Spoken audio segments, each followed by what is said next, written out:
And so I thought I'd just start off maybe by just asking you, is anyone reading anything really good at the moment that they could just share for the first 5 minutes?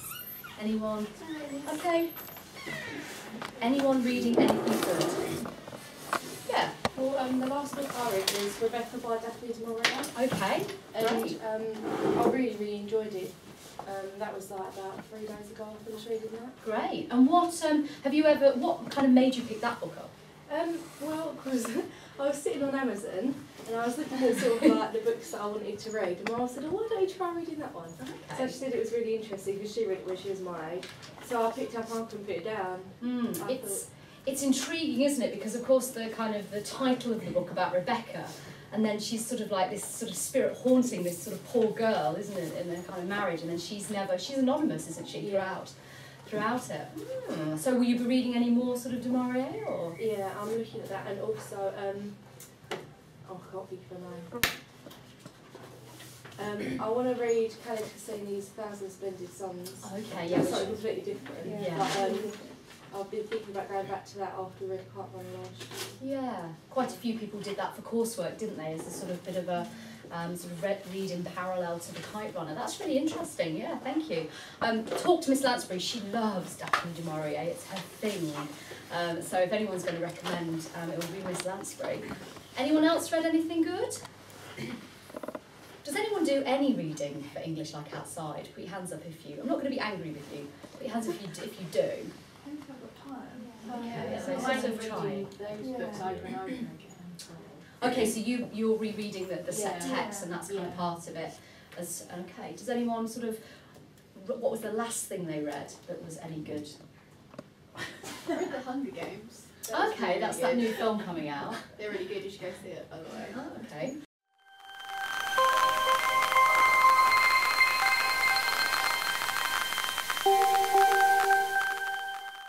Yes, we've got the frame narrative. What's the frame narrative, Holly? Frame narrative is like Frankenstein's telling the story. Oh, the frame narrative is actually like the letters, Walton telling the story, and Excellent. then Frankenstein's in that, and then the monster is within that. Yeah, so we've got lots of different narrators coming through, haven't we, telling their story. We were looking at the monsters, and you were preparing the monsters narrative in the different chapters for last time. What things was I asking you, Lucy, to look for? Ah, well, this is what you should be looking for. Emma? Language, structure and form of how the monster is represented. Okay, so language, structure and form. And which assessment objective does that come under? Yeah, very good. So AO2, okay, for the analysis. Okay, and what was the other question that was sort of, I suppose, directing our analysis? What does the creature learn literally and metaphorically? Okay, so what does the monster creature, probably less semantically loaded, learn literally or symbolically? And what was the difference, Emma, between perhaps those two? How did you interpret that? Literally is sort of what he learns, well, literally, I don't know how to describe it. Metaphorically is stuff that he learns without even knowing he's learned it. Okay. So things we can perhaps see that he's picked up, maybe morals or something like that, morality. Can anyone try to define what you can learn literally without having to say the word literally? Would it not be sort of like learning a language? Because you have to learn it how it is, there's no sort of other way to do it. Okay, so yeah, actually kind of learning something new, learning something concrete in a sense that we can all recognise. Right, and it was chapters, wasn't it, 11 to 16. So you'll be need to focusing today as we go through these, okay, picking out, obviously the people who looked at these chapters has picked out the key significant points for us, and you can always open it to the floor afterwards, so you can always add things if you want to, okay, and we'll work our way through making notes. What does that mean? That's what we've been talking about today, making notes, underlining stuff, okay, writing things down and trying to look for these focuses.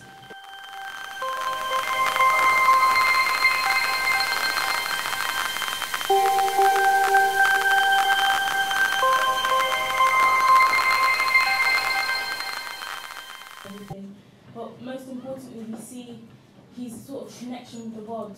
He kind of seems feeble, yet he's pictured like a child, like an innocent child, who without the paternal love of Frankenstein, has to figure out how to actually survive in this world. And that's really important because it kind of shows us, shows us how culpable Frankenstein is for the monster's like reaction and response to humanity, as this sort of pathos to the monster's sort of circumstances, because he's not around to kind of show him what to do. The whole chapter is concentrated with the personal pronoun to kind of suggest that the elements of the earth, like the cold damp substance he's referring to, is mud. And it's quite sad because we really just have this sort of childlike view of him in this, at the beginning of this chapter. Yeah, can you find that quote for us? What So we about can that sort of quote? just, have a little look for it in our editions.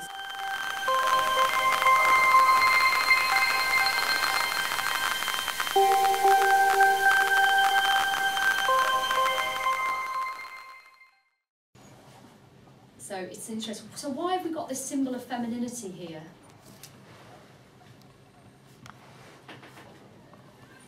Could you say it sort of represents the conflict that he feels because he's sort of torn between two worlds, and even though we know him to be a man, if there is sort of this recurring image of it, it sort of just shows his conflict as to where he's supposed to be. Okay, you might interpret it as that. It's true, it's true. I think interesting as well, it's worth noting that the final, the penultimate paragraph of Night quickly shut in, and he watches his human neighbours, and he talks about the man taking up an instrument which produced the divine sounds that had enchanted me in the morning. What do we make of that sort of passage? A little extract.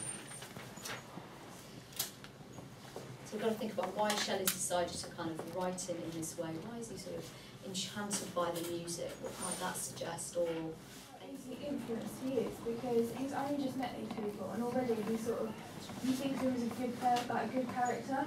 Then obviously when he loses them and Victor sort of disowns him, then he's not got the influence and he goes back. So it sort of shows that maybe if Victor had sort of been a bit nicer to him, then it wouldn't have ended up how it did. yeah, absolutely, absolutely. It is also obviously a flashback, isn't it, here in the narrative for us? Anyone remember what that was called in terms of the mode? Analeptic. Very good, yeah, so it's in the analeptic mode here, isn't it, the flashback, which I think is interesting. Why do you think Shelley's decided to write it like that? Why just not, have it as we go along?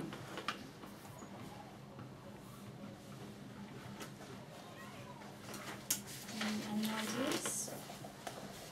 Yeah, Holly. We can tell his story in a nicer way now. Like if we'd been with his story in the beginning, he wouldn't have had the words to express it. So we have to go back and we wonder how he can express himself so beautifully, and we have to go through the story to find out how. Yeah, so it's a kind of delayed action, isn't it? Because of the beauty and the poetry in his language, and we can find out that. And yeah, technically he shouldn't know language at the start, should he? So she's got that hurdle to cross. Lizzie? Well, by putting it in the middle, it's sort of, instead of having it as we go along, combined with the other stories or whatever, like we do with Wharton and Victor, it's more like we can charter his downfall in such a way. It's like his alienation from society and the way he tries to be involved in society, and then the effects and implications that has. And the fact that eventually, obviously, he's alienated from it and then he isolates himself. Okay, interesting ideas. Is there a sense of fate and almost dramatic irony in that we know what's going to happen, and by not taking the reader by surprise, we know what's coming next, and that perhaps makes it even more poignant. Yeah, perhaps so. Perhaps it just heightens our sense of pathos, for the creature. Yeah, nice ideas. Right, chapter 12 then, we move on.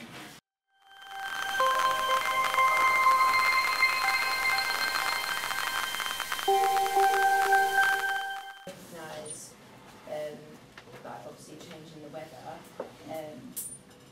but he's also noticing emotion and kind of visually understanding things like body language.